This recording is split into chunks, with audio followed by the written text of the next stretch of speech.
Hey everybody, Phil Struzula from Select Software Reviews back with Whiteboard Wednesdays, and today we're looking at what does an aspirational, best-in-class recruiting tech stack look like.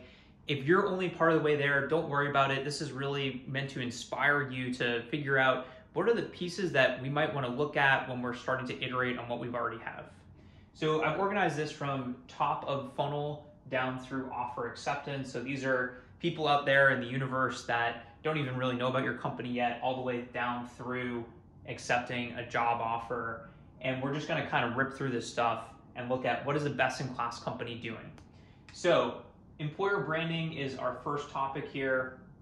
And employer branding, what you're doing is you're monitoring your reviews, your external sources, where you're talked about on the internet as an employer. You have an awesome career site with landing pages that discuss what's it like to be person of color at our company, what's it like to work in the London office versus New York office, an engineer, what are the career paths, etc., to really target those talent demographics that you want to convert down your hiring funnel.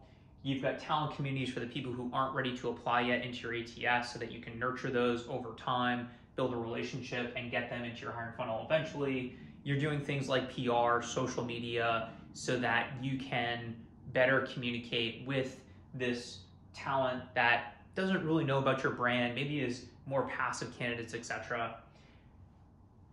Next down the list is sourcing. This is really where you're starting to engage candidates. So there's a number of artificial intelligence sourcing tools that can do things like look at a job description, say, okay, it looks like you're looking for a job engineer, 5 years experience in Boston. I just scanned the internet and your candidate databases like your ATS, your CRM. Here's a short list of candidates. Do you want to reach out? Here's what we suggest as copy. We can hit them on multi-channels, etc. Does that sound good? And so it really allows one recruiter to be 5 recruiters in terms of productivity because it's automating so much of that. And in fact, we've got AI kind of across a lot of these different pieces of technology and parts of your recruiting stack. Programmatic, this again is helping you not just distribute your jobs to random job boards here and there, getting too many applications for some recs, too little for others. It's using some intelligence to help optimize your spend. And this is something that, especially as you scale your job board spend, you're going to want to invest in. Referrals, every ATS has a referral module built in. You can get referral tech that's actually much better, that will give you more insights into your current employees' networks and grease the wheels so that if you're hiring that Java engineer and Mary went to college with 5 Java engineers that live in Boston, the technology is going to see that and say, hey, Mary, do you mind making an intro to a couple of these folks? And of course, if they end up getting hired, you're going to get the referral bonus. Your CRM, your candidate relationship management system, this usually sits on top of your ATS, and it's going to help you do things like talent communities, maybe your career website might have an HR chatbot built in, help answer questions on a career website, help convert people down the funnel, maybe even do some stuff like scheduling, etc., some light vetting.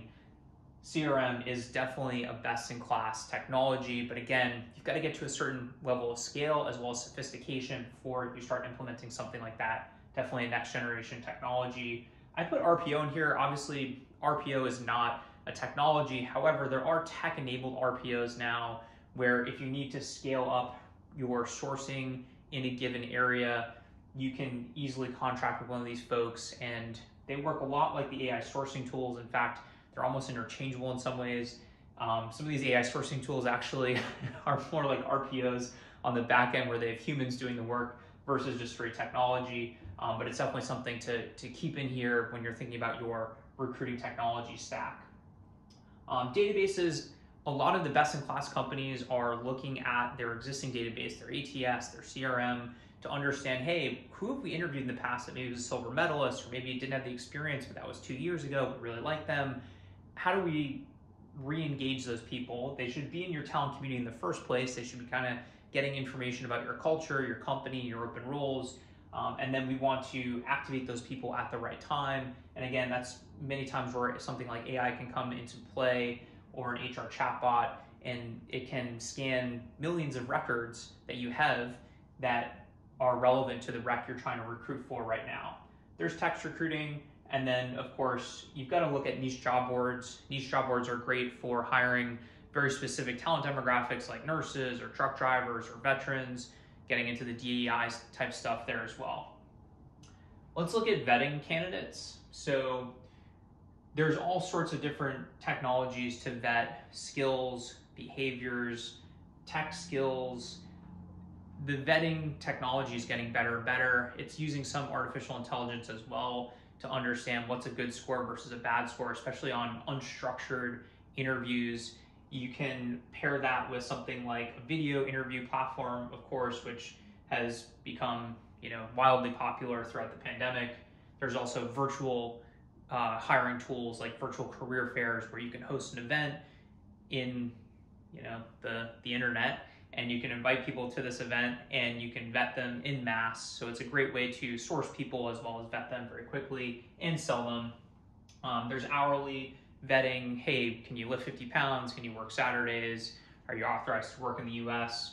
And chatbots are playing a big role in a lot of this. So an HR chatbot, it's sort of a weird nebulous term, but it can do a lot of different things. It can respond immediately to applicants. So especially if you're hiring for high volume roles, the time to response after getting an application is one of the number one predictors of whether or not you're going to hire that person, because many times they're applying a couple different jobs, and to them, the jobs are fairly commoditized. They just want something that gives them benefits and a salary. And so if you're first and you can quickly get these questions answered and then get that person on a phone call, then you're going to be doing really well. And that reminds me that I skipped over scheduling here. Scheduling is sort of interesting. A lot of companies have HR coordinators, which are spending a lot of the time scheduling.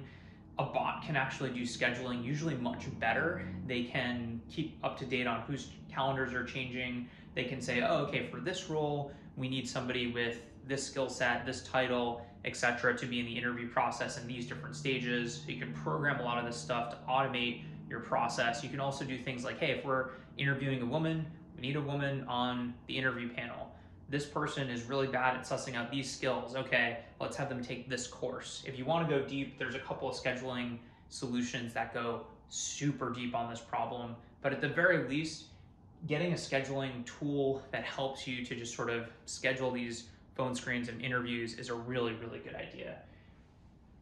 Getting into this last bucket here of hiring, of course, we want to make sure we've got the right compensation. There's a lot of compensation databases out there. Some are probably specific to your industry, your niche, the talent that you're going after.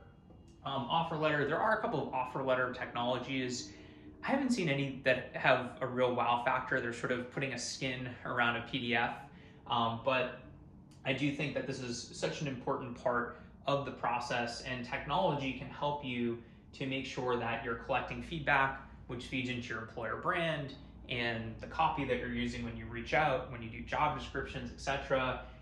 Getting that feedback is really important. You can actually kind of do that across this entire process. An applicant tracking system, of course, underlies a lot of this process, and I think that's sort of a basic thing. If you're thinking about, Maslow's hierarchy of recruiting technology, the ATS is probably right here on the baseline or on the foundation of this pyramid, so we won't get into that too much. There are some interesting technologies like Sendoso where you can send out swag. So if you're going after executive hires or other sort of harder to fill positions, you can set it up so that after somebody has their phone screen, you send them a t-shirt. When somebody gets an offer letter, you send them a more in-depth welcome package.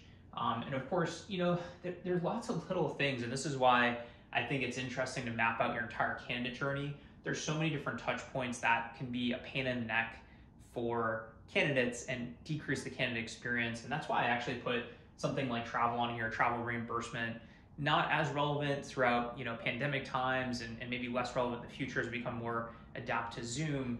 However, having to book travel, having to do the expense work, all those things, I think I wanted to include this because I think it's sort of emblematic of lots of other small things about the candidate experience and perhaps your candidate experience that is important to focus on with technology and something that can be solved through the right tech.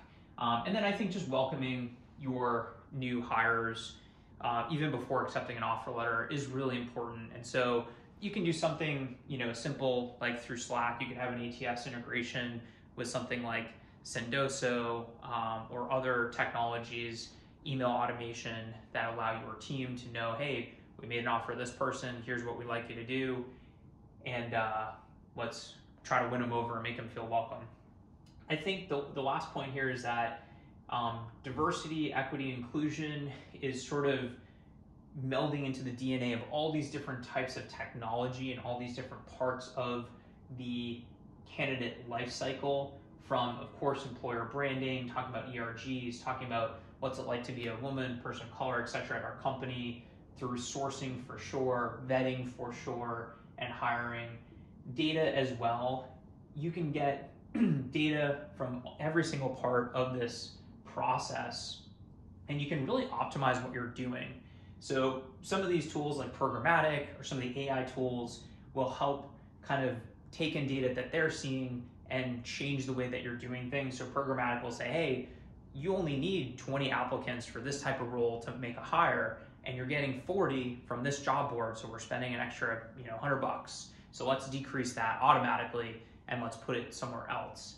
However, the best recruiting ops teams, people ops teams, are using data throughout this process to understand where are conversion rates bad, where's time to fill getting held up, etc. And artificial intelligence, I've talked about this sort of ad nauseum throughout this Whiteboard Wednesday, but AI can actually help with a lot of these parts of the candidate journey. And if you're thinking about AI as this like very nebulous thing, we've got a lot of stuff on our website to help you conceptualize how AI it's basically just smart software that can think a little bit and really becomes the exoskeleton for your recruiters and your team. Phil Strazula from Select Software Reviews. Thanks for checking out Whiteboard Wednesdays. Let us know what your TA stack, your recruiting tech stack looks like, and let us know if we missed anything. Thanks.